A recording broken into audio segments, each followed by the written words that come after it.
బాప్తిస్మల్ ceremony కార్యక్రమాల్లో మరి scripture reading, టెస్టిమోనీసు, ప్రార్థనలు ఉంటాయి కనుక అవి కూడా మనం ఈ యొక్క వర్షిప్లోనే కవర్ చేస్తున్నాము. సో మన వాళ్ళందరూ కూడా వచ్చారు కనుక మొదటిగా మరి సహోదరి సత్య సిస్టర్ సిద్ధంగా ఉన్నారు. వారు వచ్చి మరి దేవుడు వాళ్ళ జీవితంలో చేసిన మేలులు, ఎందుకు బాప్తిసం తీసుకోవాలని తను నిర్ణయం చేసుకున్నది, నిజంగా తన ప్రజలతో సంఘం ఎదుట సాక్ష్యం చెప్పడానికి సిద్ధంగా ఉన్నారు. మొదటిగా సోదరిని ఆహ్వానిస్తూ ఉన్నాను.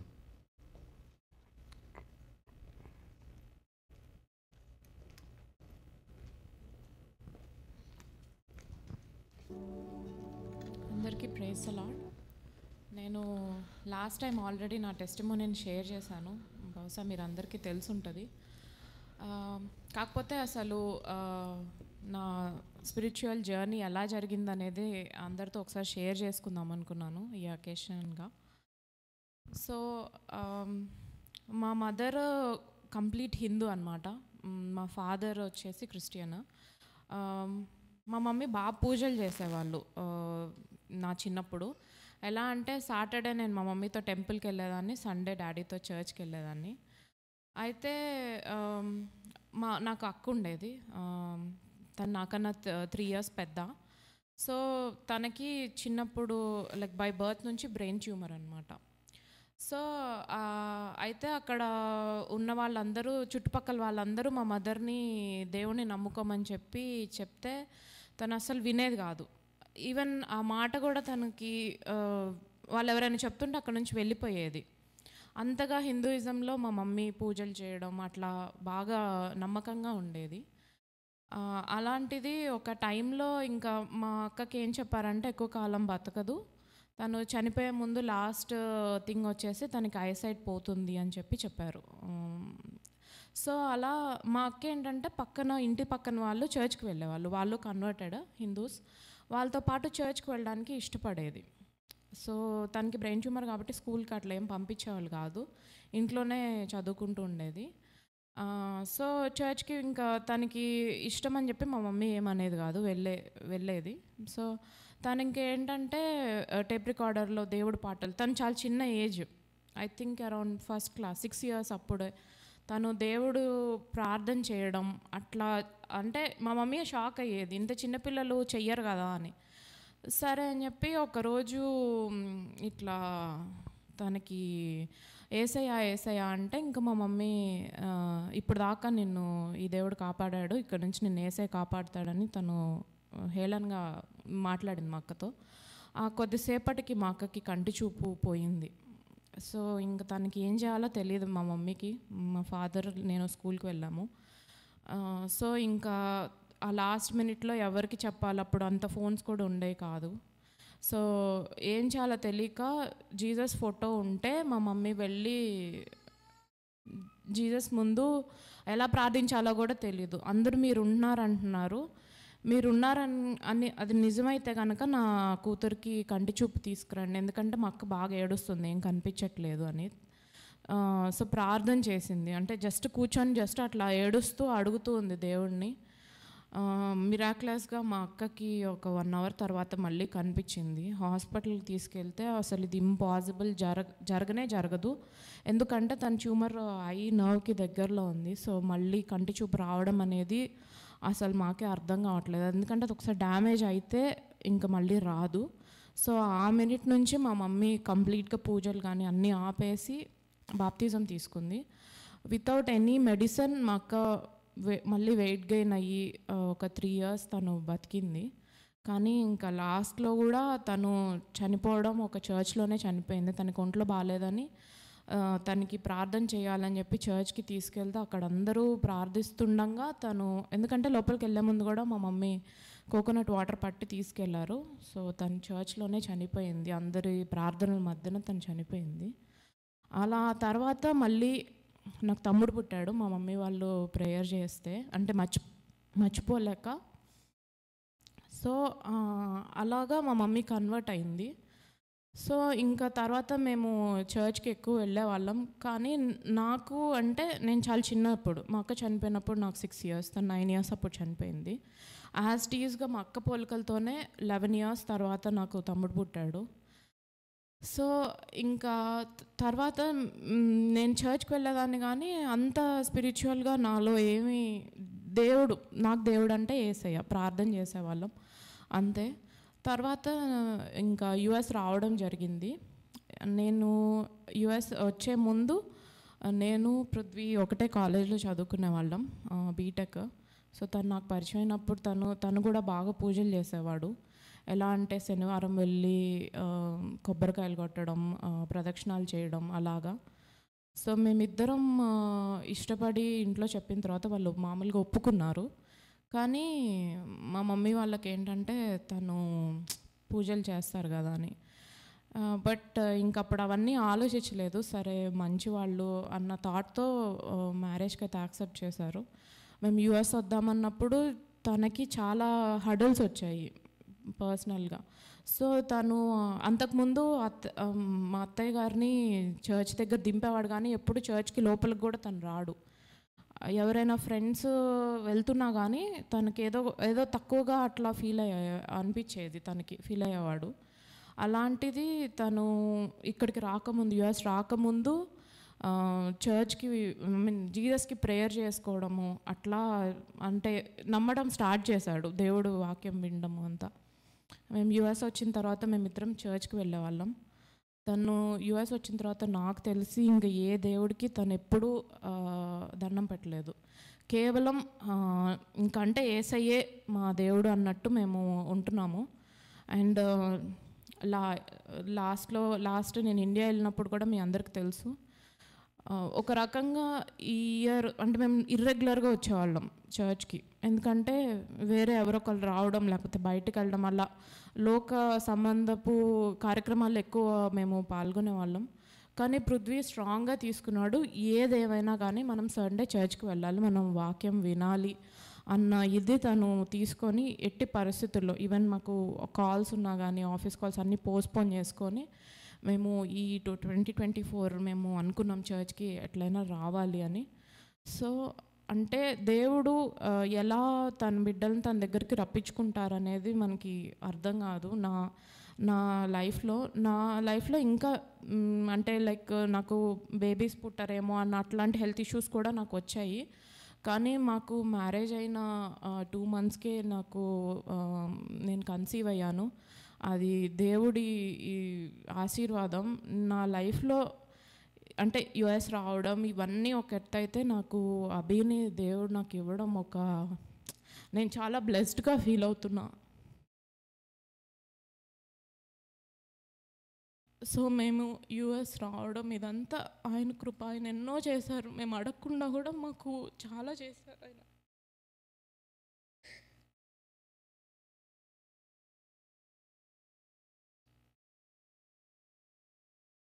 సో నేను ఇండియా వెళ్ళినప్పుడు కూడా నేను గట్టిగా నిర్ణయించుకున్నాను, నేను ఎందుకు ఆగాలి బాప్తిజం తీసుకోకుండా. నేను తీసుకుంటాను, నేను ఇక్కడే తీసుకోవాలని అనుకున్నాను. నేను మళ్ళీ యుఎస్ వెళ్ళాలి, నేను ఈ జాయ్ చర్చ్లోనే నేను బాప్తిజం తీసుకోవాలని దేవుణ్ణి గట్టిగా ప్రార్థించా. ఆయన నా ప్రార్థన విన్నారు. దేవుడు మనకి అన్నీ ఇస్తేనే మనల్ని ఆశీర్వదించినట్టు కాదు. ఈరోజు మేము ముగ్గురం కుటుంబంగా మేము చర్చ్కి రాగలుగుతున్నామంటే అది ఆయన కృప. అంతకన్నా పెద్ద ఆశీర్వాదం లేదు. మాకు చక్కని ఆరోగ్యాన్ని ఇచ్చారు, చక్కని బిడ్డని ఇచ్చారు. మేము కుటుంబంగా మేము ముగ్గురం ఒకటే దేవుడికి ప్రార్థిస్తున్నాము, వేరువేరుగా లేకుండా. దాని అంతటికీ చాలా thank you to Jesus. And at the same time brother, నేను ఇండియాలో ఉన్నప్పుడు నేను వాక్యం విన్నాను ఆన్లైన్లో, నాకు చాలా స్ట్రెంగ్త్ ఇచ్చింది. ఆ టైంలో నాకు ఎవ్వరు సపోర్ట్ లేరు, జీసస్ తప్ప. సో దేవుడు వాక్యం ఒక్కటే తోడు ఉంటుంది మనతో, ఎంతమంది ఉన్నా ఎవరున్నా కానీ. సో మమ్మల్ని బలపరచడానికి, అట్లనే ఇక్కడ మనం స్పిరిచువల్గా గ్రో అవడానికి చాలా ఫ్యామిలీస్ హెల్ప్ చేశారు. పృథ్వీ కొలీగ్ ప్రశాంత్ భయ్య అని ప్రేయర్ మీటింగ్స్కి తీసుకెళ్ళేవాళ్ళు. వాళ్ళ ఇంట్లో ఎవ్రీ వెన్స్డే ఫాస్టింగ్ ప్రేయర్ లాగా జరుగుతుందంటే మేము అక్కడికి వెళ్ళేవాళ్ళము. తను అప్పుడే వినడము, దేవుడి గురించి తెలుసుకోవడము, గ్యాదరింగ్స్లోకి పార్టిసిపేట్ చేయడం తను తెలుసుకున్నాడు. అలాగే సుకోత్ చర్చ్ పాస్టర్ జానీ అన్న కూడా మా గురించి చాలా ప్రార్థించేవాళ్ళు. ఇట్స్ నాట్ లైక్ ఏదో ఈ రోజు నేను అనుకున్నానని కాదు, బట్ దేవుడిలో మేము ఇంకా ఎందుకంటే మేబీ డీవియేట్ అయిపోతామేమో తొందరగా, కానీ ఇంకా మీరందరూ ప్రార్థించండి, మేము ఇంకా దేవుడిలో బలపడాలనుకుంటున్నాము. నేను పృథ్వీ గురించి కూడా ప్రార్థిస్తున్నా, తనకి కూడా తీసుకోవాలని ఉంది, కానీ రైట్ టైం కోసం మేము చూస్తున్నాము. ఎందుకంటే అది ఇప్పుడు నేను గట్టిగా అడగడం కాదు, తను అనిపించాలి నేను బాప్తిజం తీసుకోవాలి అని. సో దాని అందరికీ మీరు ప్రేయర్ చేయండి. అండ్ బ్రదర్, మీ క్లాసెస్ బాప్తిజం తీసుకోవాలనుకున్నాం, కానీ ఎలా ఏంటి అనేది మీరు క్లాస్లో అసలు ఎందుకు తీసుకోవాలి, ఎప్పుడు తీసుకోవాలి వాక్య ప్రకారం చెప్పారు. నేనేంటంటే ఎక్కువ సైన్స్ నమ్ముతాను. ఎవరైనా ఏదైనా కానీ చెప్పారంటే ఎందుకు చేయాలి మనము ఏంటి. నేను మధ్యలో డీవియేట్ అవ్వడానికి కూడా రీజన్ అదే. అంటే జీసస్ చర్చ్కి వెళ్తున్నా నమ్ముతున్నా, కానీ ఈ సైన్స్కి సంబంధించి లేరేమో, ఇదంతా మనం అనుకుంటున్నాం. అంటే లైక్ ఎందుకు నమ్మాలి ఇదంతా, సమ్ కైండ్ ఆఫ్ లాజిక్ లేదు, అట్లాగా ఆలోచించేదాన్ని, ఎథిస్ట్ లాగా, ఒక హేతువాది లాగా. కానీ మనకెవ్వరికి అర్థం కాదు. It's God is beyond science. అది మనము మన హ్యూమన్ దాంతో అప్లై చేసుకుంటే ఏది టాలీ అవ్వదు. సో అట్లనే ఇక్కడ ఇంకా గ్రో అవడానికి రీజన్ బ్రదర్ మీ వాక్యం. ఎందుకంటే ఏదో వెళ్ళాము చెప్పాము అన్నట్టు కాకుండా ప్రతిదీ మీరు బిబ్లికల్గా రిఫరెన్స్ ఇవ్వడము, వాక్యం ప్రతిదీ ప్రజెంటేషన్ ఇవ్వడము, అసలు ఇది ఏంటి, ఎందుకు వచ్చింది అని క్లియర్గా చెప్తారు బ్రదర్. అది మాకు రియల్లీ చాలా హెల్ప్ అవుతుంది. అంటే అట్లా ఆన్సర్స్ ప్రొవైడ్ చేయడం కూడా ఒక ఇది. సో ఈ సంఘంలో మేము ఇంకా ఎదగాలని కోరుకుంటున్నాను. సో మీ అందరికీ thank you so much for this opportunity. అందరూ కూడా గట్టిగా చప్పట్లు కొడదాం, వారిని ఎంకరేజ్ చేద్దాం. నిజంగా వాళ్ళ జర్నీ చూశారు కదండి. తెలియబడని దేవుని నుండి సృష్టికర్త అయిన దేవుని దగ్గరికి వచ్చారు. నిజంగా కుటుంబం అంతా కూడా ఎంతగానో వాళ్ళు ఒక మంచి నిర్ణయం తీసుకున్నారు దేవుని సన్నిధిలో. ఏదున్నా సరే మేము ఆయన సన్నిధిలో ఉండాలి, కుటుంబంగా ఉండాలి అని వారు ఉంటూ ఈ 2024లో చూస్తే నిజంగా వాళ్ళు మాటే కాదండి, వాళ్ళ క్రియల్లో కూడా అది కనబడుతుంది. వాళ్ళు చాలా ఆసక్తి కలిగి చాలా ప్రార్థనలోను భక్తిలోను దేవునిలో ఎదుగుతూ ఈరోజు బాప్తిసం తీసుకోవడానికి వాళ్ళు సిద్ధపడ్డారు. అందుని బట్టి దేవుని స్తుతించాలి. సోదరు ఇండియాలో ఉన్నప్పుడు నిజంగా మీకు అందరికీ తెలుసు వీసా ఇష్యూస్ ఎంత పరిస్థితుల్లో ఉందో. ఒకవేళ నేను యుఎస్ఏ కూడా రాలేనేమో, ఒకవేళ రాకపోయినా పర్లేదు, నేను ఇండియాలో ఉండిపోతాను, అది నా వల్ల కాదు, ఇంపాసిబుల్ అనే సిచ్యువేషన్ ఉన్నప్పుడు నిజంగా దేవుడు ఇంపాసిబుల్ ఏం చేశాడు, ఇట్స్ ఏ పాసిబుల్ అని పాసిబుల్ చేసి విదిన్ 3 monthsలో మరలా మన మధ్యకు రావడము, కుటుంబంతో కలిసి మరి జతగా ఉండడము, వాళ్ళు ఆనందించడము, కుటుంబంతో కలిసి సంఘంలో సంఘ కార్యక్రమాల్లో దేవునిలో ప్రార్థనలో ఎదగడం చూస్తూ ఉంటే నిజంగా దేవుడు ఆనందిస్తాడు. ఇది కదా దేవుడు కావాల్సింది. కుటుంబంగా దేవుని సన్నిధిలో గడపడం కంటే ఇంత గొప్ప భాగ్యము ఏముంది. తను ఒక మాట అంది ఏంటంటే, దేవుని ఆశీర్వాదం ఏంటి, ఈ లోకంలో సిరి సంపదలు కాదు, అందరం ఆరోగ్యంగా ఉంటాం, కుటుంబంగా ఉంటాం, దేవునిలో ఉంటాం, దేవుని సన్నిధిలో ఉంటాం.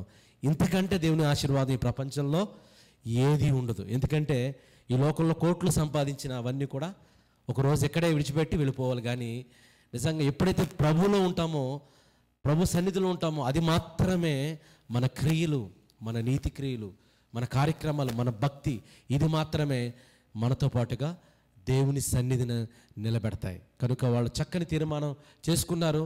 వాళ్ళ తీర్మానంకి తగ్గట్టుగానే దేవుడు ప్రతి సిచ్యువేషన్లో కూడా వాళ్ళని బలపరుస్తూ ఆశీర్వదిస్తూ ముందుకు తీసుకువెళ్తున్నాడు. అందుని బట్టి మన దేవుని స్తుతించాలి.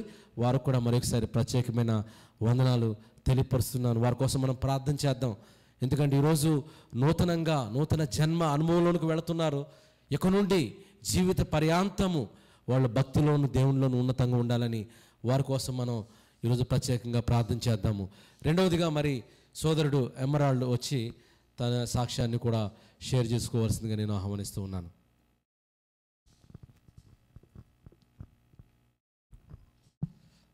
Good morning, everyone. So thank you, Anna, for this opportunity. చాలా మందికి నేను తెలిసి ఉండదు, ఎందుకంటే నేను జస్ట్ 4 weeks బ్యాక్ నుంచి వస్తున్నా చర్చ్కి. నా పేరు emerald. I'm from Andhra Pradesh and my parents are also from Andhra Pradesh. So both my father and mother, they're both Christians. మా మదర్ చిన్నప్పటి నుంచి క్రిస్టియన్, కానీ అదే మా ఫాదర్ తను హిందూ ఫ్యామిలీ నుంచి. సో జీసస్ని నమ్ముకొని ఇదంతా పెళ్ళికి ముందే. సో నా చిన్నప్పటి నుంచి వాళ్ళు నన్ను చర్చ్కి అంతా అలవాటు చేసి తీసుకెళ్తూ ఉండేవాళ్ళు. ఇంకా అప్పుడప్పుడు చిన్నప్పుడు నేను గోల చేసి రాను అది ఇదన్నా కూడా తిట్టి కొట్టి తీసుకెళ్ళేవారు. సో నాకు చర్చ్ అలా అలవాటైంది. సో చిన్నప్పటి నుంచే అంటే పాస్టర్ మెసేజెస్, సర్మన్స్ అవన్నీ విని సో ఒక అండర్స్టాండింగ్ ఉండేది, జిఎస్ అంటే ఏంటి, జిఎస్ ఏం చేశాడు అని. కానీ జస్ట్ ఉండేది అంటే మామూలుగా వింటా, నేను మళ్ళీ మామూలుగానే అలా ఉంటా ఉండేవాడిని. కానీ అరౌండ్ ఏజ్ ఆఫ్ 13 హైదరాబాద్లో సేమ్ అంటే సండే స్కూల్లోనే సేమ్ అదే మెసేజ్ వింటా ఉన్నా. కానీ అప్పుడు అంటే కొంచెం డిఫరెంట్గా అనిపించింది. అంటే just back of the mind ఏదో అలా వింటా కాకుండా జస్ట్ ఏదో నా గురించి అని నాకు అలా అనిపించింది. సో అప్పుడు ఆ టైంలో నేను జిఎస్ని నమ్ముకున్నాను. కానీ నమ్ముకున్న తర్వాత అదే మామూలుగా ఇంకా అదే మనం ఆ మూమెంట్లో హైలో అలా నమ్ముకుంటాం కదా. దాని తర్వాత ఇంకా మామూలుగా వచ్చేసిన తర్వాత కూడా అంటే చర్చ్ నుంచి వచ్చి అంటే ఉన్నప్పుడు కూడా అంటే నేను మళ్ళీ మామూలుగా అలాగే ఉన్నా, అంటే ఏం చేంజ్ లేదు. అంటే ఈ వరల్డ్లీ థింగ్స్ వల్ల అంతేం అలా కరెక్ట్ అవ్వకుండా అలా ఉన్నా, కానీ నా ప్రజెంట్ సిచ్యువేషన్ అంత నేనేం చేంజ్ చేసుకోకుండా సేమ్ అంతే ఉన్నాను. So this continued for a few years అన్నమాట. సో కానీ back of the mind always ఉండేది, నేను ఇలా చేయకూడదు, ఇలా ఉండాలి, అది ఇదని. కానీ నేను ఇంకా జస్ట్ నార్మల్గానే అలా ఉండేవాడిని. సో రీసెంట్గానే నేను ఎంఎస్కి వచ్చి ఇక్కడ యూఎస్కి ఇలా జాబ్ చేయడం స్టార్ట్ చేశా.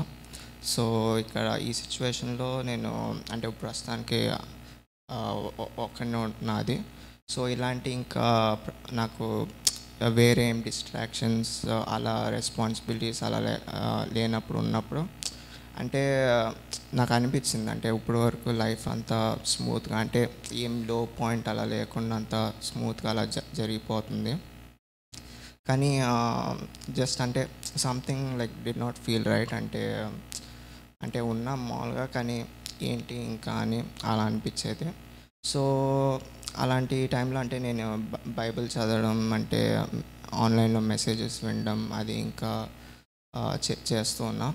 ఇంకా అలాంటి టైంలో నాకు అంటే అనిపించింది ఇది have to like get serious. ఇంకా నేను ఇంతే ఉంటే ఇలా కష్టం. తర్వాత అంటే నేను ఈ చర్చ్కి వచ్చిన తర్వాత పాస్టర్ అన్న ఒక మెసేజ్ చెప్తున్నప్పుడు కింగ్ హెజకియాకి వచ్చి చెప్పినప్పుడు అంటే నువ్వు ఇంకా తొందరలో చచ్చిపోబోతున్నావు అంటే తను అంటే కింగ్ అయి ఉండి కూడా అంటే తను మామూలుగా ఇలాంటి టైంలో వాళ్ళు వేరే జాయ్ఫుల్ థింగ్స్ అలా చేసింది వాళ్ళు రిమెంబర్ చేసుకుంటారు కదా. అంటే మేబీ వాళ్ళ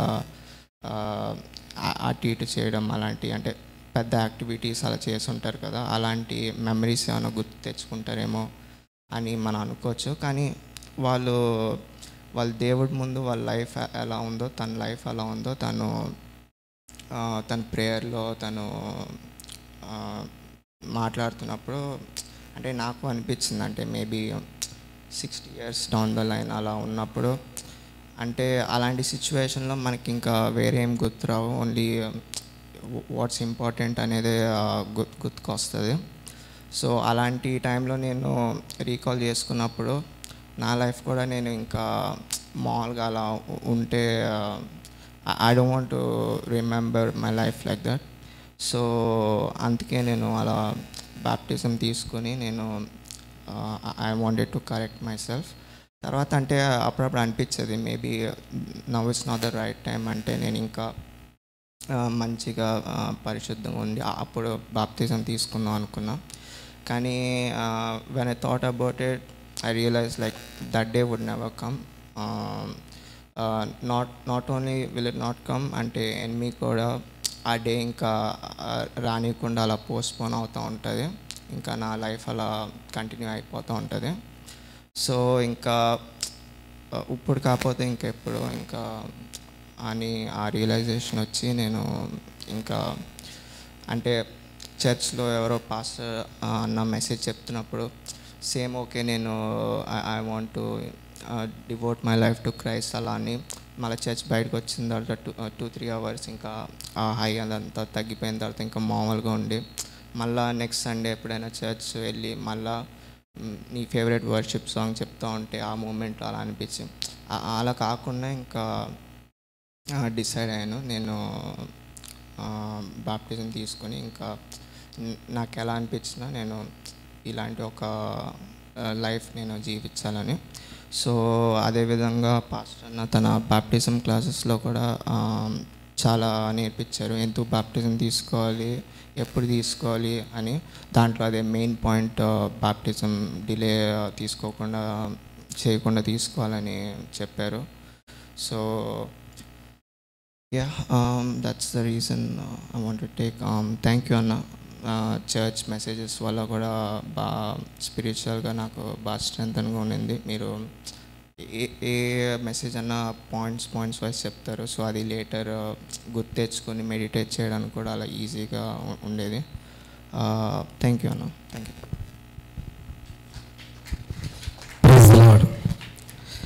గట్టిగా చప్పట్లు కొడతాం మరొకసారి. యవ్వన కాలంలో సరదాగా ఎప్పుడైనా తీసుకోవచ్చు బాప్తిసం, కానీ తమ్ముడు తనకు ప్రశ్నించుకున్నాడు, ఇప్పుడు కాకపోతే మరెప్పుడు, ఇప్పుడు కాకపోతే మరెప్పుడు. అంతా మంచిగా ఉన్నప్పుడు బాప్తిసం తీసుకుందాం అనుకుని ఆలోచిస్తే ఎప్పుడు కూడా మంచిగా ఉండదు. ఏదో ఒక సమస్య వస్తుంది. లేకపోతే నేను పవిత్రుడుగా ఉన్న తర్వాత బాప్తిసం తీసుకుందాం అనుకుంటే మనం పవిత్రులు చేసుకునే విధంగా అయితే యేసు రక్తం మనకి ఎందుకు చెప్పండి, మనం చేసుకోలేము. కాబట్టి ఉన్న పాడున ఉన్న చోట ఏ క్షణాన్నైనా సరే మనం నిలబడిన చోటే మనం రక్షణలోనికి రావాలి, మారు మనసు పొందాలి, దేవునికి దగ్గరగా మనం జీవించాలి. తమ్ముడు చాలా చక్కని నిర్ణయం తీసుకుని ఆ రోజు ప్రకటన చేసిన తర్వాత వెంబటే అన్న నేను సిద్ధంగా ఉన్నాను, నేను తీసుకోవాలనుకుంటున్నాను అన్నప్పుడు నేను చాలా సంతోషించాను. ఇది సంఘముగా మనం కాదు సంతోషించేది, దేవుడు సంతోషిస్తున్నాడు. దేవుడు సంతోషించే కార్యక్రమం ఏమైనా ఉన్నదంటే ఈరోజు జరగబోయే కార్యక్రమాన్ని బట్టి దేవుడు ఆనందపడుతున్నాడు. ఆ కార్యక్రమంలో మనం అందరం కూడా పాలుభాగస్తులు ఉన్నామంటే మనం అందరం కూడా ధన్యులం. దేవునికి స్తోత్రం. ఇప్పటి వరకు మనం ఆరాధనలో భాగంగా పాటల ద్వారా దేవుని స్తుతించాం, అలాగే సాక్ష్యాలను విన్నాం, సజీవ సాక్ష్యాలను మనం విన్నాం. దేవుడు వారి జీవితంలో చేసిన మేలులు, వారు కూడా ఏ రీతిగా నిర్ణయం చేసుకుని బాప్తిసం తీసుకోవాలి, దేవునిలో ఉండాలి, కుటుంబంగా ఉండాలని వారి యొక్క నిర్ణయాన్ని బట్టి మన దేవుని స్తుతించాం. ఇప్పుడు వాక్య భాగంలోనికి మనం వెళ్తున్నాం. ఈరోజు బాప్తిస్మాల గురించినటువంటి ప్రత్యేకమైన సందర్భాన్ని మీ అందరితో షేర్ చేసుకోవాలని నేను ఆశపడుతున్నాను. బాప్తిసం చిన్నప్పటి నుండి మనం విన్న పదమే. చిన్నప్పటి నుండి సంఘాలలో దైవజనులు అనేక మంది ఈ బాప్తిసం గురించినటువంటి బోధ ఎప్పుడు చేస్తూనే ఉంటారు. ఈ బాప్తిసం అనేసరికి ఎప్పుడు పొందాలి అన్నప్పుడు ఏమనుకుంటారు? యవ్వన కాలంలో ఉన్నప్పుడు ఎవరైనా బాప్తిసం పొందాలనుకుంటారా? ఎవరు అనుకోరు. నేను 15 సంవత్సరాలప్పుడు బాప్తిసం తీసుకున్నాను. అప్పుడు అందరూ అన్నారు, ఏంటి నీకేం రోగం వచ్చింది, 15 సంవత్సరాలు ఇప్పుడు బాప్తిసం తీసుకున్నావు ఎందుకు, ఇంకా నీకు వయసు చాలా ఉంది అంటే దాని అర్థం ఏంటంటే వాళ్ళు అనుభవించడానికి లోకం నీకు వయసు చాలా ఉంది, నువ్వు ఎప్పుడు బాప్తీసం తీసుకోవాలంటే వయసు అయిపోయిన తర్వాత, ఉద్యోగంలో రిటైర్మెంట్ అయిపోయిన తర్వాత, ఖాళీగా ఉన్నప్పుడు, అప్పుడు దేవుడు దేవుడు అంటే బాగుంటుంది. ఇంత యవ్వన కాలంలో నువ్వు దేవుణ్ణి ఎందుకు నమ్ముకున్నావు, బాప్తిసం ఎందుకు తీసుకున్నావు అని నన్ను అన్నపోవరు లేకపోలేదు. నిజంగా తమ్ముడు చాలా యవనంగా ఉన్నాడు, యవన కాలంలో ఉన్నారు. అలాగే సోదరి వాళ్ళు యవన కాలంలో బలం ఉన్నప్పుడు, శక్తి ఉన్నప్పుడు మేము బాప్తిసం తీసుకోవాలని ముందుకు వచ్చారు. బాప్తిసం తీసుకోవడం అంటే దేవుణ్ణి కలిగి ఉండటము, దేవునిలో రక్షణలోనికి మనం వెళ్ళడము, దేవుని ఆత్మచేత ముద్రింపబడటము, దేవుని కుమారులుగా పిలువబడటము. క్రీస్తు యేసులోనికి బాప్తిసం పొందిన మీరందరూ దేవుని కుమారులు, కుమార్తెలు. మనకి ఇవ్వబడిన టైటిల్ ఏంటో తెలుసా? Son of God, son of daughter. ఎంత అద్భుతంగా ఉందండి. దేవుని కుమారులం, దేవుని కుమార్తెలుగా దేవుడిచ్చే గొప్ప ఆధిక్యత, రక్షణలోనికి వెళ్ళే గొప్ప భాగ్యము. కాబట్టి ఎంత త్వరగా తీసుకుంటే అంత మంచిది. బాప్తిసం తీసుకున్నంత మాత్రాన మన దానివల్ల ఏదో దేవునికి దూరం అయిపోయినట్టు, లేకపోతే లోకానికి దూరం అయిపోయినట్టు, లేకపోతే ఏదో అన్నీ మానేసుకోవాలి అన్నట్టుగా కాదు. కానీ ఎప్పుడైతే బాప్తిసం తీసుకుంటామో, ఇంకా చెప్పాలంటే దేవునిలోనే కాదు అన్ని కోణాల్లోనూ కూడా మనం ఎదుగుతాం. దేవుడు మన పట్ల తన ఆసక్తిని కనపరుస్తాడు. ఒక తండ్రి తన కుమారుని పట్ల ఎలాగైతే ఆసక్తిని కనపరుస్తాడో, ఎంత ప్రేమిస్తాడు, బాగా ప్రేమిస్తాడు. తండ్రి తన కుమారుని పట్ల తన ఆలోచన చూసుకుంటాడు, తనకి ఏం కావాలో చూసుకుంటాడు, తన గురించి ఆలోచిస్తాడు, తన గురించి పరితపిస్తాడు. దేవుడు కూడా అంతే మన పట్ల అలాంటి గొప్ప ప్రేమ కలిగి ఉన్నప్పుడు, అలాంటి తండ్రికి దగ్గరగా ఉండే ఒక గొప్ప ప్రణాళికే బాప్తిసం. కాబట్టి ఈ బాప్తిసం అనేది తీసుకోవాలి. ఈరోజు సంఘాల్లో ఎందుకు బాప్తిస్మాలు తీసుకుంటున్నారు తెలుసా? కొన్ని సందర్భాల్లో బాప్తిస్మాలు ఎందుకు తీసుకుంటున్నారంటే పెళ్లి బాప్తిసాలు, మీకు గుర్తుందో లేదో. అలాగే సంఘంలో ఏదన్నా మేలు జరిగితే, లేకపోతే సంఘంలో ఏదన్నా సభ్యత్వం కావాలంటే, ఏదన్నా బెనిఫిట్స్ వస్తున్నాయంటే దానికోసం బాప్తిసాలు తీసుకుంటారు. పేరు కోసం బాప్తిసాలు తీసుకునే వాళ్ళు ఉన్నారండి. కొందరు పేర్లు ఎలా ఉంటాయంటే పెంటయ్య, పుల్లయ్య అని ఉన్నాయి అనుకోండి. నా పేరు బాగలేదు, ఎవరో పెట్టారు, ఇప్పుడు నా పేరు మార్చాలి అంటే ఏం చేయాలి? బాప్తిసం తీసుకుంటే పేరు మారుస్తున్నారు కదా, సైతన్య బాప్తిసం తీసుకుంటా అని పేరు కోసం బాప్తిసం తీసుకునేవాళ్ళు. ఇలాగ రకరకాల కారణాలతో బాప్తిసం తీసుకుంటున్నారు. కానీ అందుకు బాప్తిసం తీసుకోకూడదు. ఆ బాప్తిసాలు దేవుని దృష్టిలో చెల్లవు కూడా. ఎందుకు బాప్తిసం తీసుకోవాలి, అసలు బాప్తిసం అంటే ఏంటి అన్నది ఈరోజు కొద్దిగా దేవుని మాటలు మనం విందాం. బాప్తిసం గురించి అనేకమైన మాటలు విన్నాం, కానీ ఈరోజు మనం ఒక ప్రత్యేకంగా ఒక కొత్త పదాన్ని మనం వింటున్నాం. దాని గురించి కూడా ఆలోచించేద్దాం. ఏంటంటే మృతుల కొరకు బాప్తిసం. ఎప్పుడైనా విన్నారండి? మృతుల కొరకు బాప్తిజం, బ్యాప్టిజం ఫర్ ద డెడ్. ఈ పదం మీరు ఎంతవరకు విన్నారో నాకు తెలియదు, కానీ కొత్తగా అనిపించవచ్చు. దీని గురించి మంచి సబ్జెక్ట్ ఉన్నప్పటికీ కొంత క్లుప్తంగా కొన్ని విషయాలు నేను చెప్తాను. ఒక యవనస్తుడు రక్షణకు వచ్చాడు, బాప్తిసం తీసుకున్నాడు, దేవునిలో ఉన్నాడు. ఒకరోజు తన సంఘ కాపరి దగ్గరికి వెళ్ళాడు. అయ్యా, నేను రక్షణలోనికి వచ్చాను, నిజ దేవుడిని నేను తెలుసుకున్నాను. మా నాన్న అంటే నాకు చాలా ఇష్టం, కానీ మా నాన్న మంచోడు కాదు, మారు మనసు లేదు, లోకంలో బ్రతికాడు, ఆయనకి నిత్య జీవం లేదు. ఇప్పుడు ఆయనకు కూడా నిత్య జీవంలోనికి వెళ్ళాలి అంటే ఏం చేయాలి అన్నప్పుడు సంఘ కాపరి పాపం ఆయనంటే చాలా ఇష్టం, యవనస్తుడు కాబట్టి అప్పుడు అన్నాడంట, నువ్వు ఒక పని చేయి, మీ నాన్నగారు ఇక్కడ ఈ భూమి మీద లేరు గనుక ఆయన పేరు నువ్వు పెట్టుకుని నువ్వు బాప్తిసం పొందు. అంటే చనిపోయిన వారి కోసం బ్రతుకున్న నువ్వు బాప్తిసం పొందు. అలా బాప్తిసం పొందితే చనిపోయిన మీ నాన్న, మీ తండ్రి, ఆయన కూడా నరకం నుండి అవసరమైతే స్వర్గంలోనికి వెళ్తాడు, ఆయన కూడా దేవుని రాజ్యంలోకి వెళ్తాడు, ఆయన కూడా మృతుడు పునరుద్ధానం ఉంది అని చెప్పాడంట. ఇది వినడానికి బాగుంటుంది. దానికి ఒక వాక్య భాగాన్ని కూడా జోడించినట్టుగా మనం చూస్తాము. వాక్య భాగాన్ని చదువుదాము. 1 కొరింథీయులకు రాసిన పత్రిక 15వ అధ్యాయము 29వ వచనం. మొదటి కొరింథీయులకు రాసిన పత్రిక 15వ అధ్యాయము 29వ వచనం. ఇట్లు కాని ఎడల మృతుల కొరకైన బాప్తీసము పొందువారేమి చేతురు? మృతులు ఏమాత్రము లేపబడని ఎడల మృతుల కొరకు వారు బాప్తీసము పొందనేలా ఇది చూపించారు.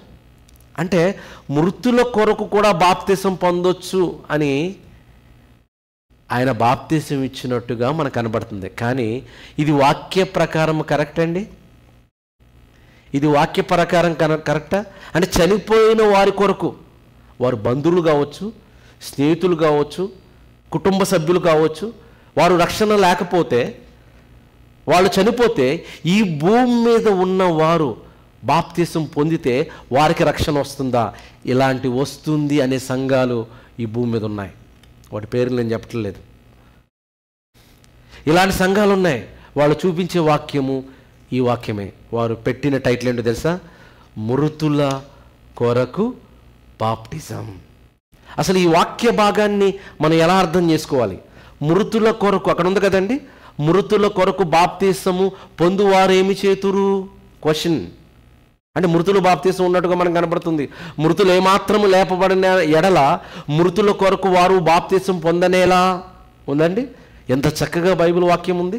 ఈ వాక్యాన్ని చూపించి వారు సరైన విధంగా వాక్యాన్ని విభజన చేయక రాంగ్లో పెట్టినటువంటి సందర్భాలు ఈరోజు అనేకమైన సంఘాలలో మనకు కనబడుతున్నాయి. ఎస్పెషల్లీ అమెరికాలో కొన్ని సంఘాలు దీని గురించి బోధిస్తున్నాయి. అసలు ఈ దీని గురించి వాక్య వివరణ ఏం చెబుతుంది చూద్దాం. వాక్య వివరణ ఏం చెబుతుంది? మృతుల కొరకైన బాప్తిజం. ఇక్కడ రెండు పదాలు మనకు కనబడుతున్నాయి. ఒకటి మృతుల కొరకు, రెండు బ్యాప్టిజం. బ్యాప్టిజం. మొదట అసలు బ్యాప్టిజం గురించి ఆలోచించేద్దాం. అసలు బ్యాప్టిజం అంటే ఏంటి? బ్యాప్టిజం ఎందుకు తీసుకోవాలి? బాప్టిజం ఎలా తీసుకోవాలి? కొంచెం క్లుప్తంగా సమయాన్ని బట్టి కొన్ని విషయాలు మనం హై లెవెల్లో ఆలోచించేద్దాం. అంతకుముందు మనం ఈ మాటలు విన్నప్పటికీ మన వాళ్ళందరి కోసం, కొత్త వాళ్ళందరి కోసం, వాళ్ళందరి కోసం కొన్ని విషయాలు క్లుప్తంగా మనం ఆలోచన చేసి ఆ తర్వాత మృతుల కొరకు బాప్తిజం గురించి బైబిల్ ఏం చెప్తుందో మనం ఆలోచించేద్దాం. మొట్టమొదటిగా చూస్తే బ్యాప్టిజం. What is baptism? బాప్తిస్మము అంటే ఏమిటి? ఈ బ్యాప్టిజం అనే పదము గ్రీక్ వర్డ్ అయిన బ్యాప్టిజో అనే వర్డ్ నుండి వచ్చింది. బ్యాప్టిజో అనే వర్డ్ నుండి వచ్చింది. ఆ బ్యాప్టిజో అనే వర్డ్కి మీనింగ్ ఏంటంటే ముంచబడడం, టు డిప్, సమాధి చేయబడడం, ముంచబడడం, లేపబడడం, ఇలాంటి పదాలతో ఉంటుంది. జల సమాధి, ఇలాంటి పదాలకు సంబంధించిన అర్థంతో కూడిందా బ్యాప్టిజం. ఆ వర్డ్ని యాజ్ ఇట్ ఈజ్గా గ్రీక్ బ్యాప్టిజో వర్డ్ నుండి తెలుగు ఇంగ్లీష్కి వచ్చేటప్పటికి బ్యాప్టిజంగా చెప్పారు. తెలుగుకి వచ్చేసరికి దాన్ని వేరే పదాన్ని ప్రయోగించకుండా బ్యాప్టిజం, బాప్తిస్మము, ఇంగ్లీష్లో బ్యాప్టిజం అనే పదాలతో సేమ్ యాజ్ ఇట్ ఈజ్గా ఆ వర్డ్ని ప్రయోగించారు. దాని అర్థం ఏంటంటే ముంచబడడం. ఇది లిటరల్ మీనింగ్. ఇది లిటరల్, ఆ వర్డ్కి లిటరల్ మీనింగ్. కానీ ఇక బాప్తిసం అనే దానికి బిబ్లికల్గా దాని యొక్క ఆత్మీయ అర్థం ఏంటి, లేఖనాల సంబంధించిన అర్థం ఏమిటి అని ఆలోచిస్తే దానికి కూడా మనకి వాక్య భాగం ఒకటి మనకు కనబడుతుంది. రోమీయులకు రాసిన పత్రిక 6వ అధ్యాయము 3 నుండి 5 వచనాలు చూస్తే బాప్తీసానికి అర్థం, మూలార్థం, లేఖనాలకు సంబంధించిన అర్థం, పరమార్థం ఈ వాక్యంలో మనకు అర్థమవుతుంది. క్రీస్తు యేసులోనికి, రోమీయులకు రాసిన పత్రిక 6వ అధ్యాయం 3 నుండి 5 వచనాలు, క్రీస్తు యేసులోనికి బాప్తిసం పొందిన మనమందరము ఆయన మరణములోనికి బాప్తిస్మము పొందితమని మీరెరుగరా? క్వశ్చన్. అంటే యేసు ప్రభువులకు బాప్తిసం, మనం యేసు ప్రభు నామములో బాప్తిసం పొందుతున్నామంటే అర్థం ఆయన మరణములోనికి బాప్తిసం పొందుతున్నాము. అంత మాత్రమే కాదు, తండ్రి మహిమ వలన క్రీస్తు మృతులలో నుండి ఎలాగూ లేపబడెనో అలాగే మనమును నూతన జీవం పొందిన వారమే నడుచుకున్నట్లు, హైలైట్ చేసుకోండి, నూతన జీవం పొందిన వారమే నడుచుకున్నట్లు బాప్తిస్మం వలన మరణంలో పాలు పొందుటకై ఆయనతో కూడా పాతి పెట్టబడితిమి. మరియు ఆయన మరణము యొక్క సాదృశ్యమందు ఆయనతో ఐక్యము గలవారమైన ఎడల ఆయన పునరుద్ధానం యొక్క సాదృశ్యమందును ఆయనతో ఐక్యము గలవారమైందుము. దీని అర్థం ఏంటంటే, యేసు ప్రభు సొంత రక్షకుడుగా మనము అంగీకరించి, ఎవరు కూడా పాపములో ఉన్నవారు పరలోకానికి వెళ్ళలేరు.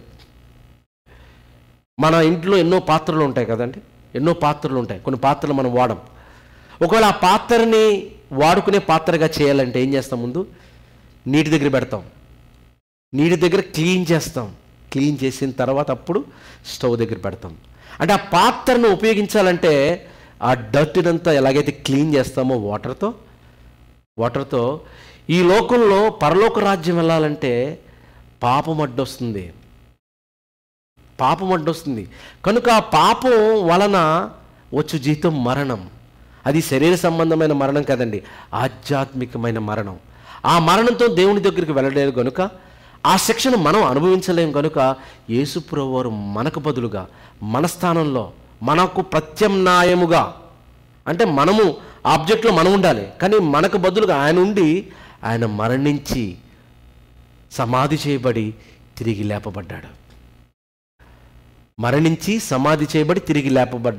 ఎప్పుడైతే యేసును అంగీకరించి బాప్తీసము మనం తీసుకుంటున్నామో, బాప్తీసం తీసుకుంటున్నా అంటే అర్థం ఏంటంటే, ఆయన మాటకు విధేయత చూపించి పబ్లిక్గా ఆయన నా రక్షకుడు అని అంగీకరించి ఆయన సన్నిధిలో మనం నిలబడటం, ఆయనకు విధేయత చూపించటం. ఎప్పుడైతే బాప్తీసం తీసుకుంటున్నామో మనం కూడా అప్పటి నుండి మన పాత జీవితము అవన్నీ కూడా సమాధి చేయబడి, ఆ తర్వాత పునరుద్ధానం ముందు ఎలాగైతే లేస్తామో మనం కూడా నూతన జీవితాన్ని ప్రారంభించడానికి దేవునితో ఐక్యము పొందిన వారమవుతాము. ఎంత మీనింగ్ ఉంది ఆత్మీయంగా, ఎంత మీనింగ్ ఉంది.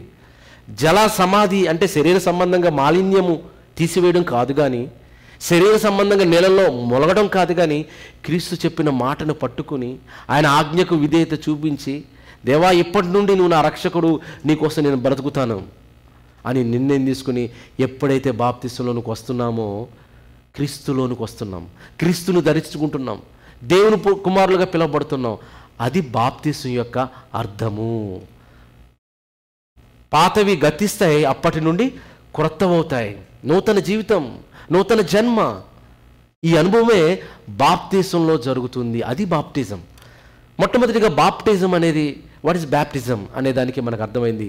ఆ తర్వాత చూస్తే ఈ బాప్తిజాన్ని మనం అసలు ఎందుకు తీసుకోవాలి?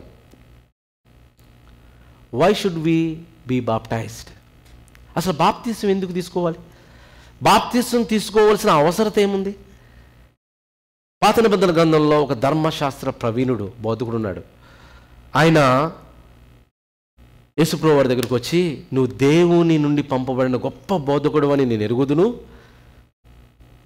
నువ్వు దేవుని నుండి పంపబడ్డావు కనుకనే ఇన్ని క్రియలు ఎవరు చేయలేరు, నువ్వు మాత్రమే చేయగలవు అన్నప్పుడు ఆ ధర్మశాస్త్ర ప్రవీణుడితో, బోధకుడితో యేసుప్రభువు వారు అంటున్న మాట, నువ్వు దేవుని రాజ్యంలో ప్రవేశించాలంటే ఏం చేయాలో ఒకసారి యేసుప్రభువు వారు చెప్తున్నారు చూడండి. యోహాను సువార్త 3:3 అందుకు యేసు అతనితో, నికోదేముతో అంటున్నాడు, ఒకడు క్రొత్తగా జన్మించితే గాని, క్రొత్త జన్మ, నూతన జన్మ అనుభవం, బోర్న్ అగైన్, ఒకడు క్రొత్తగా జన్మించితే గాని అతడు దేవుని రాజ్యము చూడలేడు అనగానే, అదేంటి, ఆల్రెడీ నేను తల్లి గర్భమందు జన్మించాను, మనం అందరూ కూడా జన్మించాం. మన తల్లి 9 మాసాలు మోసి తన గర్భంలో ఒక అందమైన ఆకారాన్ని ఇచ్చి ఈ లోకానికి తీసుకొచ్చింది. జన్మించాం మనం. మళ్ళా క్రొత్తగా జన్మించాలంటే మరలా తల్లి గర్భంలోకి వెళ్ళి మళ్ళీ ఎలా జన్మిస్తాం? ఈ ప్రశ్న వచ్చింది దానికి. ప్రశ్న వచ్చి మళ్ళీ అడుగుతున్నాడు చూడండి. అందుకు నికోదేము, ముసలివాడిని నేను, వృద్ధుణ్ణే, ముసలివాడైన మనుషుడు ఎలాగో జన్మింపగలడు? 2వ మారు తల్లి గర్భం ముందు ప్రవేశించి జన్మింపగలడా అని ఆయన అడుగగా, క్రొత్త జన్మకు అర్థం మరలా తల్లి గర్భంలోకి వెళ్ళడమా అని అనుకున్నాడు. తల్లి గర్భంలోనికి వెళ్ళడం కాదు, దాని అర్థం యేసుప్రభువు చెప్తున్నాడు, ఒకడు నీటి మూలముగాను ఒకడు ఆత్మ మూలముగాను జన్మించితేనే అది జన్మ, నూతన జన్మ, క్రొత్త జన్మ.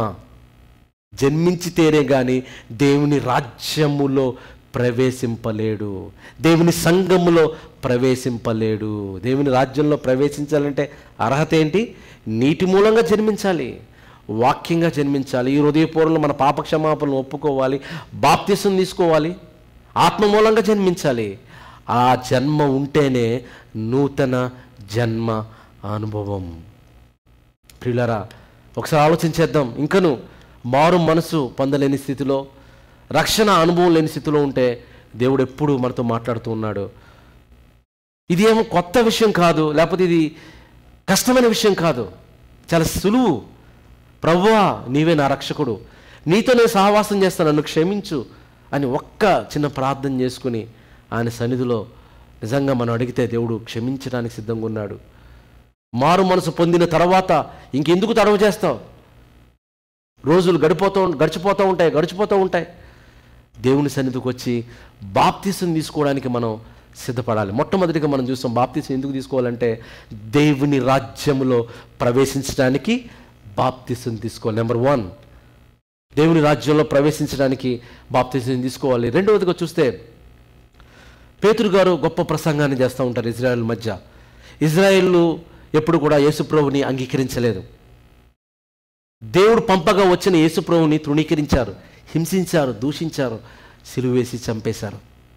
అప్పుడు పేతురు గారు పెంతెకోస్తు పండుగ దినమున గొంతెత్తి చెప్తూ ఉంటారు, ఇదిగో ఏ సిలువ వేసి మీరు చంపారో ఆ యేసును దేవుడు లేపాడు, ఆయనే రక్షకుడు, ఆయనే మీకు దిక్కు, ఆయన లేకపోతే మీకు పరలోకం లేదు, నిత్యజీవం లేదు అన్నప్పుడు వాళ్ళు ఈ మాట విని హృదయములో నొచ్చుకుని, అపొస్తలుల కార్యముల గ్రంథం 2:37 వారు ఈ మాట విని హృదయంలో నొచ్చుకుని, సహోదరులారా మేమేమి చేతుమని పేతురును కడమ అపొస్తలులను అడుగుతున్నారు. అయితే మేమేం చేయాలి? మేము తప్పు చేసాం, మేము పాపం చేసాం,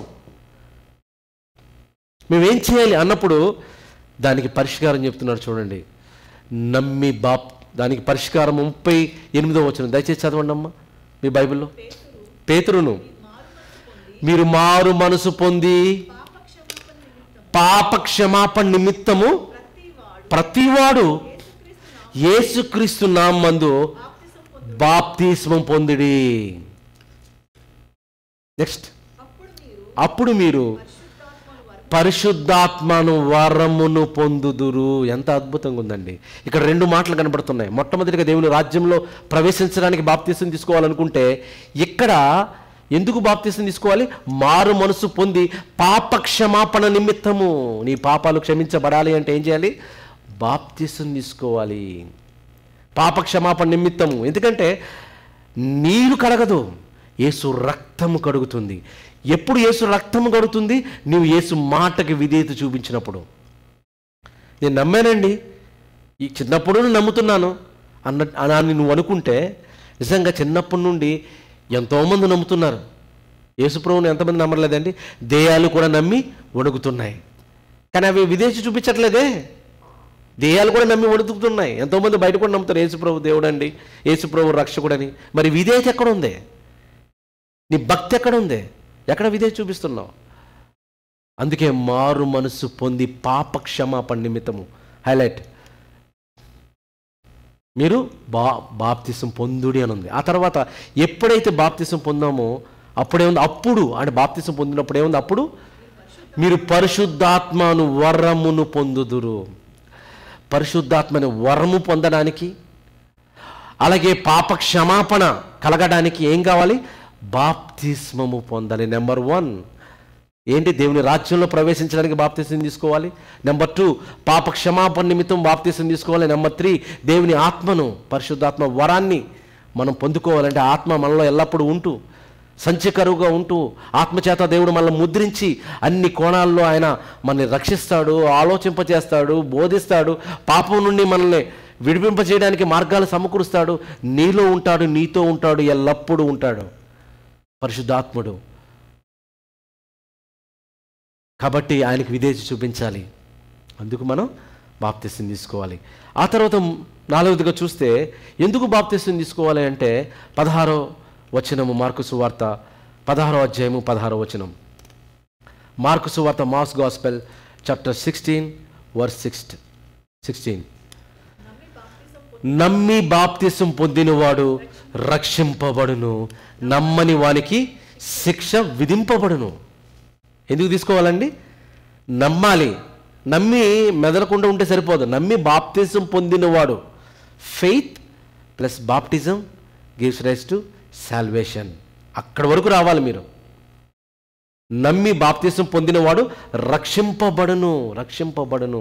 రక్షణ అనే వాడలోనికి రావాలి అంటే నువ్వు బాప్తిజం తీసుకోవాలి. It's a ticket, it's a journey. రక్షణ అనే వాడలోనికి ఒక టికెట్ లాంటిది, దాంట్లో ఒక ప్రవేశం లాంటిది. మన బాప్తిసం వలన చూడండి ఎన్ని బెనిఫిట్స్ ఉన్నాయి, ఎన్ని మేలులు ఉన్నాయి.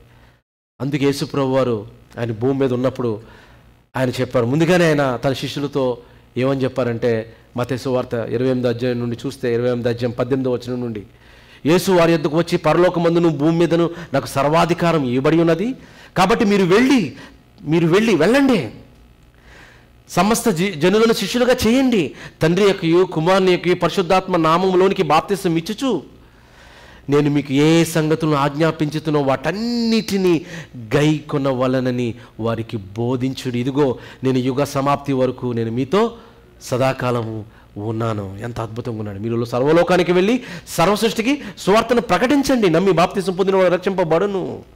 అంటే దేవుడు ఒక బాధ్యతనిచ్చాడు. మీరు వెళ్ళి అన్నాడు. మీరు వెళ్ళి అంటే ఈ సువార్తలో ఏముందంటే రక్షణ వార్త ఉంది. ఈ సువార్త పరలోకానికి తీసుకుని వెళ్ళే జీవమార్గం ఉంది. ఈ సువార్త లోకానికి ఒక వెలుగు వార్త. కనుక మీరు చెప్పండి అన్నారు, వెళ్ళండి అన్నారు, బోధించండి. చేసిన తర్వాత ఏం చేయాలి? తండ్రి యొక్క, కుమారు యొక్క, పరిశుద్ధాత్మ నామంలోకి బాప్తిసం ఇచ్చుచు అని ఉంది. అంటే బాప్తిసంలో ఒక ఆజ్ఞగా దేవుడిచ్చాడు. ఆజ్ఞగా ఇచ్చినప్పుడు దాన్ని పాటించవలసిన అవసరత ఉన్నది ప్రియులారా. కాబట్టి చివరిగా చూస్తే ఈ ఎందుకు బాప్తిసం తీసుకోవాలి అన్న విధానానికి వచ్చినప్పుడు ఒకసారి పౌలు గారు, మనకు తెలుసు పౌలు గారి యొక్క జీవితం కూడా తెలుసు. ఆయన ఎలాంటి వాడు? చాలా కఠినుడు, సంఘాన్ని హింసించాడు, అనేకులను చంపేశాడు. అలాంటి వ్యక్తి దమస్కు ప్రాంతానికి వెళుతున్నప్పుడు యేసుప్రభు వారు దర్శించాడు, కళ్ళు పోయాయి. యేసుక్రీస్తు దర్శించాడు, కళ్ళు పోయాయి, ఏం భోజనం చేయలేదు. ఒక ప్రాంతానికి వెళ్ళి ఉన్నప్పుడు అననీయ అనే ఒక దైవజనుడు వెళ్ళి అందులో మాట్లాడుతున్నప్పుడు పలుకుతున్న పదం చూడండి. అపోస్తుల కార్యముల గ్రంథము 22వ అధ్యాయం 16వ వచనం. అపోస్తుల కార్యముల గ్రంథము 22వ అధ్యాయం 16వ వచనం. గనుక నీవు తడవ చేయుడు ఎందుకు అననీయ చెప్తున్నాడు. ఎవరితో? పౌలు గారితో చెప్తున్నాడు. నువ్వు ఇంకా ఎందుకు తడవ చేస్తావు? లేచి ఆయన నామమును బట్టి ప్రార్థన చేసి బాప్తిసము పొంది నీ పాపములను కడిగి వేసుకోము. బాప్తిసం పొంది నీ పాపములను కడిగి వేసుకొనుము. అంటే బాప్తిసం ప్రాముఖ్యత ఉన్నది కనుకనే ఈయన ఇంత నొక్కి వక్కాణించి చెబుతున్నాడు ప్రియులారా. కనుక బాప్తిసం ఎందుకు పొందాలి అంటే కొన్ని మాటలు మనం గమనించాం. ఏంటి ఎందుకు పొందాలి చెప్పండి ఒకసారి. నెంబర్ 1 ఎందుకు పొందాలి? దేవుని రాజ్యంలో ప్రవేశించడానికి పొందాలి. నెంబర్ 2 పాప క్షమాపణ నిమిత్తమే మనం బాప్తిసం తీసుకోవాలి. ఆ తర్వాత పరిశుద్ధాత్మ వరాన్ని పొందుకోవడానికి బాప్తిసం తీసుకోవాలి. ఆ తర్వాత రక్షణ కోసం బాప్తిసం తీసుకోవాలి. ఇలా చెప్పుకుంటూ పోతే ఎంతోసేపు చెప్పొచ్చు బాప్తిసం యొక్క అవసరత. కాబట్టి ఎందుకు బాప్తిసం తీసుకోవాలంటే నిజంగా ఇన్ని మేలులు, ఆత్మీయ ఆశీర్వాదాలు ఉన్నప్పుడు దాన్ని ఎందుకు నెగ్లెక్ట్ చేయాలి? అందుకే పౌలు గారితో అనని అంటున్నాడు, నువ్వెందుకు తడవ చేస్తున్నావు? నీవు తడవ చేయడం ఎందుకు? లేచి ఆయన నామను బట్టి ప్రార్థన చేసి బాప్తిసం పొంది నీ పాపములు కడిగి వేసుకో అని చెప్తున్నాడంటే చూడండి ఎంత వాస్తవం ఉందో బాప్తిసంలో. అందుకు మనం బాప్తిసం తీసుకోవాలి. బాప్తిసం అంటే ఏంటో మనం ఆలోచన చేస్తాం. బాప్తిసం ఎందుకు తీసుకోవాలో మనకు అర్థమైంది. ఆ తర్వాత ఎప్పుడు బాప్తిసం తీసుకోవాలి? ఎప్పుడు బాప్తిసం తీసుకోవాలి చెప్పండి. ఎప్పుడు బాప్తిసం తీసుకోవాలి అని ఆలోచన చేస్తే ఏ పెళ్లి రోజు అప్పుడో, ఏదైనా నూతన సంవత్సరం వచ్చినప్పుడు ఒక మంచి శుభదినాన శుభ గడియాన మరి తీసుకోవాలా? ఎప్పుడు తీసుకోవాలి చెప్పండి? బాప్తిసం తీసుకోవడానికి ఏమైనా డేట్ కానీ ఏమైనా టైం కానీ ఉందా? కొందరు బర్త్డే రోజు తీసుకోవాలనుకుంటారు, కొందరు యానివర్సరీ వెడ్డింగ్ యానివర్సరీ రోజు తీసుకోవాలనుకుంటారు, మరికొందరు అప్పుడే ఎందుకు లేదు తర్వాత నెక్స్ట్ ఇయర్ తీసుకుందామని, ఆ నెక్స్ట్ ఇయర్ ఎప్పుడు నెక్స్ట్ ఇయరే అవుతూ ఉంటుంది, ఎప్పుడు తీసుకోలేరు. మరికొందరు నేను మంచిగా ఉండి ఏ తప్పు చేయకుండా, నాలో కొన్ని బలహీనతలు ఉన్నాయి, చిన్న చిన్న బలహీనతలు, అవి మానిన తర్వాత అప్పుడు బాప్తిసం తీసుకుందాం అనుకుంటారు. కానీ వాళ్ళు మానతారా? వారు మానరు, బాప్తిసం తీసుకోరు. వారు మానరు, బాప్తిసం తీసుకోరు. ఇలాగ ఏదో ఒక రకంగా పోస్ట్పోన్ చేసుకుంటూనే వెళ్ళిపోతూ ఉంటారు. కానీ ఎప్పుడు బాప్తిసం తీసుకోవాలంటే వాక్యం సెలవిస్తూ ఉంది. బైబిల్లో కూడా ఒక వచనం ఉందండి. బైబిల్లో నిజంగా పౌలు గారు జైల్లో ఉన్నప్పుడు జైలరు అందులో ఉంటాడు. ఒక గొప్ప భూకంపం వస్తుంది, అందరూ వెళ్ళిపోయాడు అనుకుంటారు. అతను కూడా నిజంగా అందరూ వెళ్ళిపోయారే, నేను చనిపోతాము, నా పరిస్థితి ఏమవుతుంది, అధికారులు నన్ను శిక్షిస్తానని భయంతో ఉన్నప్పుడు, లేదు మేము ఎక్కడే ఉన్నాం, నువ్వేం వరి అవ్వద్దు అన్నప్పుడు నిజంగా అతను మరి ధైర్యంగా నిలబడుతున్న సందర్భంలో ఈ పౌలు గారు ఆ జైలుతో మాట్లాడిన తర్వాత ఆయన అనుకుంటాడు, అయితే నేను ఏం చేయాలి ప్రభువా, నేను రక్షణ పొందడానికి నేను ఏం చేయాలని ప్రశ్నిస్తారు అక్కడ. అప్పుడు వాళ్ళు అంటారు, నువ్వు ఏం చేయాలి అనే సమాధానానికి ఆయన చెప్తూ ఉంటాడు. చూడండి 16వ అధ్యాయము అపొస్తలుల కార్యములు 32వ వచనము. అతనికిని అతని ఇంట్లో ఉన్న వారందరికీ దేవుని వాక్యము బోధించిన తర్వాత ఆ రాత్రి గడియల్లోనే అతడు వారిని తీసుకుని వచ్చి వారి గాయములను కడిగాను. వెంటనే అతడును అతని ఇంటి వారందరిను బాప్తిసం పొందిరి. ఎప్పుడు పొందారండి? అర్ధరాత్రి. అంటే అర్ధరాత్రి బాప్తిసం పొందాలా? నెక్స్ట్ రోజు పొందొచ్చు కదా. రక్షణ ఎవరు కావాలి చెప్పండి? ఒక వ్యక్తి ఒంటి మీదంతా నిప్పులతో కాలిపోయి పరిగెడుతూ ఉంటాడు. ఏమని?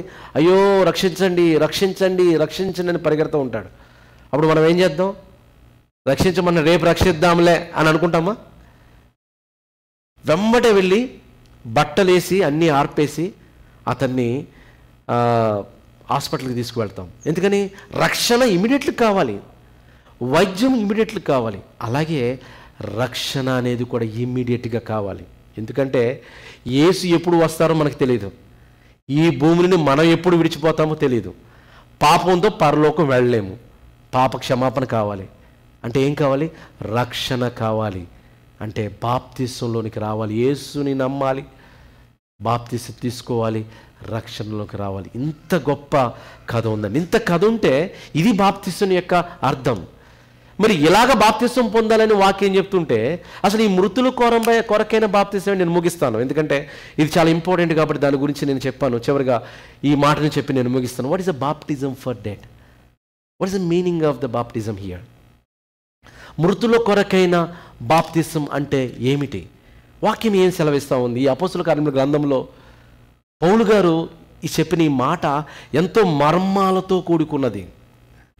బైబిల్ అనేది ఈజీగా అక్కడ వచ్చును ఎక్కడో వచ్చును గూగుల్లో సెర్చ్ చేస్తే రాదండి. దానికి పరిశోధన చేయాలి, పరితపించాలి, ఆలోచించాలి, చదవాలి. చెప్పండి ప్రతి మాట ఇది కరెక్ట్ అని మనం తీసుకోకూడదు, అది వాక్యానుసారంగా వ్యాఖ్యానం చేస్తున్నారా లేదా ఆలోచన చేసేయాలి. లేకపోతే మనల్ని మోసం చేసేవాళ్ళు బోల్డ్ మంది ఉంటారు లోకంలో. మనకు తెలియదు, వాళ్ళకి తెలియదు అనే సంగతి మనకు తెలియదు. వాళ్ళు చెప్పిందే నిజం అనుకుని గుడ్డిగా వెళ్ళిపోతాం. గుడ్డివానికి గుడ్డివాడు త్రోవ చేస్తే ఏమవుతుంది? ఇద్దరు గుంటలో పడతారు. గుంట అంటే ఏదో మురుగు గుంట అనుకుంటారేమో, పాతాళము లోతైన గుంట అని బైబిల్ సెలవిస్తూ ఉంది. కనుక దేవుని మాటలను మనం అర్థం చేసుకోవాలంటే ఇక్కడ రెండు పదాలు ఉన్నాయి. మృతుల కొరకు బాప్తిసం. బాప్తిసం అంటే ఏంటో మనకు అర్థమైంది. రెండవదిగా మృతులు అంటే ఏంటో మనం ఆలోచిద్దాం. మృతులు అంటే మన దృష్టిలో అర్థం ఏంటి? చనిపోయిన వారు. చనిపోయిన వారినే మనం మృతులు అనుకుంటాం. చనిపోయిన వారవే మృతులు కాదండి. ఎవరు మృతులో మీకు బైబిల్లో ఒక వాక్య భాగాన్ని చూపిస్తాం. ప్రకటన గ్రంథము 3వ అధ్యాయము 1వ వచనం. అక్కడ సంఘానికి చెబుతూ దేవుడు చెప్తున్న మాట, నీ ఆత్మ, దేవుని ఏడాత్మ గలవాడు చెప్పు సంగతులు ఏమనగా, నీ క్రియలను నేను ఎరుగుదును. ఏమనగా జీవించుచున్న పేరు మాత్రము ఉన్నది కానీ నీవు మృతుడవే. అంటే బ్రతికుండి చనిపోయిన శవాలన్నమాట. ఎందుకు వాళ్ళు బ్రతుకున్న చనిపోయినట్టుగా మృతులుగా దేవుడు పరిగణించాడంటే వాళ్ళ క్రియలు బాగలేదు, వాళ్ళ ప్రవర్తన బాగలేదు. యేసుప్రభు వారు ఈ భూమి మీద ఉన్నప్పుడు ఒక యవనస్తుడు వస్తాడు.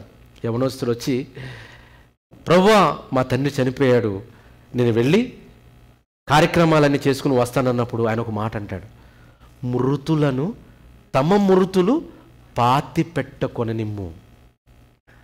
అక్కడ 2 మృతులు కనబడుతున్నారు. మృతులు తమ మృతులను పాతి పెట్టకులు. మృతులు అంటే బ్రతుకుండి చనిపోయిన మృతులు, తమ మృతులను నిజంగా చనిపోయిన వారిని పాతి పెట్టుకుని నిమ్ము, నీవు నన్ను వచ్చి వెంబడించుము. అది దాని అర్థం. మృతులు తమ మృతులు అంటే చనిపోయిన వారు ఎలా పాతి పెడతారు చెప్పండి? పాతి పెట్టరు కదా. మృతులు తమ మృతులు. ఈ భూమి మీద అనేక మంది మృతులు ఉన్నారండి.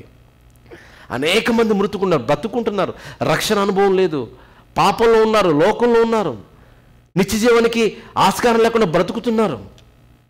వాళ్ళందరూ కూడా వాళ్ళ క్రియలు బాగాలేకుండా ఉన్నాయి. దేవుని దృష్టిలో వాళ్ళందరూ కూడా ఎలాంటిది? మృతులు కొరకైన బాప్తిసం. యేసుప్రభు వారు బాప్తిసం తీసుకున్నారు, మనకు తెలుసు కదండి. యేసుప్రభు వారు ఏ పాపం చేయలేదు, ఆయన బాప్తిసం తీసుకున్నారు.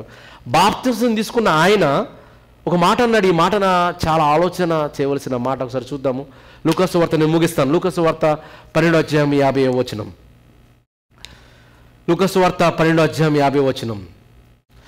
అయితే నేను పొందవలసిన బాప్తిసం ఉన్నది, అది నెరవేరు వరకు నేనెంతో ఇబ్బంది పడుచున్నాను. ఈ మాట ఎవరు చెప్తున్నారండి? యేసుప్రభు వారు. ఏమని చెప్తున్నారు? నేను పొందవలసిన బాప్తిసం ఉన్నది అని చెప్తున్నారు. కానీ యేసుప్రభు వారు అదే లూకాసు వార్త 3వ అధ్యాయంలో బాప్తిసం పొందారు. బాప్తిసం ఇచ్చి యోహాను దగ్గరికి వచ్చి ఆయన బాప్తిసం తీసుకున్నారు. ఆయన అంటాడు, బాప్తిసం ఇచ్చి యోహాను, అయ్యా నీ ద్వారా కదా నేను బాప్తిసం తీసుకోవాల్సిన వాడను, నువ్వేంటయ్యా నా దగ్గరకు వచ్చి తీసుకుంటున్నావు అన్నప్పుడు, లేదు నీతిలాగా జరుగులాగా నేను బాప్తిసం తీసుకోవాలి అని ఆయన కూడా బాప్తిసం తీసుకున్నాడు, లోకానికి మాదిరి చూపించడానికి. 3వ అధ్యాయంలో బాప్తిసం తీసుకుంటే చాలా జాగ్రత్తగా గమనించాలి. 3వ అధ్యాయంలో బాప్తిసం తీసుకుంటే ఈ 12వ అధ్యాయంలో ఏం చెప్తున్నాడు చూడండి. నేను పొందవలసిన బాప్తిసం ఉన్నది. మీ బైబిల్లో ఉందా లేకపోతే నా బైబిల్లోనే ఉందా? మీ బైబిల్లో ఉందా? చూస్తున్నారు కదా, మీ బైబిల్లో కూడా ఉంటుంది, అది అందరి బైబిల్లో ఉంటుంది. నేను పొందవలసిన బాప్తిసం ఉన్నది, అది నెరవేరు వరకు నేను ఎంతో ఇబ్బంది పడుచున్నాను అన్నాడు. మొదటిగా పొందిన బాప్తిసం ఒక అరగంట పట్టింది అనుకోండి, బాప్తిస్మల్ సన్మిలన కార్యక్రమం ఒక అరగంట. ఇదేంటి? నేను పొందవలసిన బాప్తిసం ఉన్నది, అది నెరవేరు వరకు నేను ఎంతో ఇబ్బంది పడుచున్నాను అంటున్నాడు. చూడండి, ఏంటి ఆ బాప్తిసం అంటున్నారా? మృతుల కొరకైన బాప్తిస్మము. ఈ లోకంలో అందరూ అపరాధముల చేత పాపం చేత చచ్చిన వారమై ఉండగా ఆయన క్రీస్తుతో కూడా బ్రతికించడం కోసం ఆయన శ్రమల గుండా వెళ్ళాడు, ఇబ్బందుల గుండా వెళ్ళాడు, అవమానాల గుండా వెళ్ళాడు. మనందరి కోసం ఆయన శిలువలో మరణించాడు, సమాధి చేయబడ్డాడు, తిరిగి లేపబడ్డాడు. మృతుల కొరకు ఆయన బాప్తిసం తీసుకున్నాడు. అది బాప్తిసం. మృతుల కొరకైన బాప్తిసం ఆయన తీసుకున్నాడు. తీసుకున్న తర్వాత ఆయన మనకేం చెప్తున్నాడు తెలుసా? క్రీస్తు ఎలాగైతే మన కోసం ప్రాణం పెట్టాడో మీరు కూడా మీ సోదరుల నిమిత్తము 1 జాన్ 3వ అధ్యాయం 16వ వచనంలో ప్రాణం పెట్టండి అన్నాడు. అంటే పెట్టడం అంటే దాని అర్థం, ప్రాణం పెట్టడం అంటే ఆ ప్రాణం దేహం ఉంటే ఈ దేహాన్ని దేవుని కోసం పెట్టాలి, దేవుని కోసం ప్రార్థన చేయాలి, దేవునిలో ఉండాలి, దేవుని కోసం పరితపించాలి, దేవుని కోసం పరిగెత్తాలి, దేవుని యొక్క కార్యక్రమాల్లో ఉండాలి, దేవుని కోసం పరిగెత్తాలండి, దేవుని కోసం పరిగెత్తాలి. మృతుల కొరకైన బాప్తిసం. ఇప్పుడు అర్థమైందండి? మృతుల కొరకైన బాప్తిసం అంటే మనము ఈ భూమి మీద అనేక మంది మృతులు ఉన్నారు. నీవు జీవించుచున్నావనే పేరు మాత్రం ఉన్నది, కానీ నీవు మృతుడవే. జీవోత్సవాలుగా బ్రతుకున్న ప్రతి ఒక్కరి కోసం ఈ భూమి మీద మనం మన దేహాన్ని ఉపయోగించి ఏ కార్యక్రమం చేసినా ఒక ఆత్మ రక్షించడం కోసం మన ధనాన్ని, మన సమయాన్ని, మన కాలాన్ని, మన కష్టాన్ని, ఆ ప్రాసెస్లో మన ఇబ్బందులు పడిన, అవమానాల గుండా వెళ్ళిన, ఇవన్నీ కూడా మృతుల కోసం మనం చేసే బాప్తిస్మము. అది ఒక్కరోజు కాదు, ఒక్క పూట కాదు, ఆ బాప్తిసం పొందాలి. అందుకే పౌలు గారు అంటున్నారు, ఏమంటున్నారంటే నిజంగా మృతులు లేపబడని ఎడలా మృతుల కోసం బాప్తిసం పొందనేలా అంటే వాళ్ళు ఎందుకు అంత కష్టాలు గుండా వెళ్ళాలి? సంఘం ఇంత అంత కష్టాలు గుండా వెళ్ళాలి, అన్ని శ్రమలు గుండా వెళ్ళాలి, అన్ని ఇబ్బందులు కూడా వెళ్ళాలి. వాళ్ళు వెళుతున్నారంటే దాని అర్థం ఏంటంటే వాళ్ళకు ఒక మహాలోకం ఉన్నది. ఈ భూలోకము కొంతకాలమే, ఒక 70 సంవత్సరాలు, 80 సంవత్సరాలు, 100 సంవత్సరాలు. కానీ పరలోకం ఎన్ని సంవత్సరాలు అండి? కోట్ల సంవత్సరాలు. ఆ కోట్ల సంవత్సరాల జీవితం కోసం ఈ భూమి మీద వాళ్ళు కష్టపడుతున్నారు. వాళ్ళు మృతుల కోసం బాప్తిసం తీసుకున్నారు. యేసు ప్రభువు వారు కూడా తీసుకున్నారు, శిష్యులు తీసుకున్నారు. మనల్ని కూడా మృతుల కొరకు బాప్తిసం తీసుకోమన్నాడు. దీని అర్థం అది. అంతేకాని చనిపోయిన వారు మనవారు, వారు పరలోకం వెళ్ళలేదు కాబట్టి, నరకంలో ఉన్నారు కాబట్టి వారి పేరున మనం బాప్తిసం తీసుకుని ఈ భూమి మీద వారిని పరలోకం పంపించే కార్యక్రమం కాదది. ఒక్కసారి మరణిస్తే ఇక వాళ్ళకి ఏ పాలు పంపులు ఈ భూమి మీద ఉండవు. వారి పేరు మరబడుతుంది, వారి క్రియలు వాళ్ళు వెంట వెళతాయి. ఈ రక్షణ అనేది ఇండివిజువల్గా నీకు సంబంధించింది. భార్య కోసం భర్త బాప్తిసం తీసుకోకూడదు, భర్త కోసం భార్య బాప్తిసం కాదు. ఎవరికి వారు ఇండివిజువల్గా మీ రక్షణ అనుభవంలోనికి మీరు రావాలి, బాప్తిసం తీసుకోవాలి, రక్షణ పొందాలి. చివరిగా ముగిస్తున్నాను. ఈరోజు మనం అర్థం చేసుకున్నాం, మృతుల కొరకు బాప్తిసం అంటే ఏంటో మనకు అర్థమైంది. అసలు బాప్తిసం అంటే ఏంటో అర్థమైంది. బాప్తిసం ఎందుకు తీసుకోవాలో కూడా మనకు అర్థమైంది.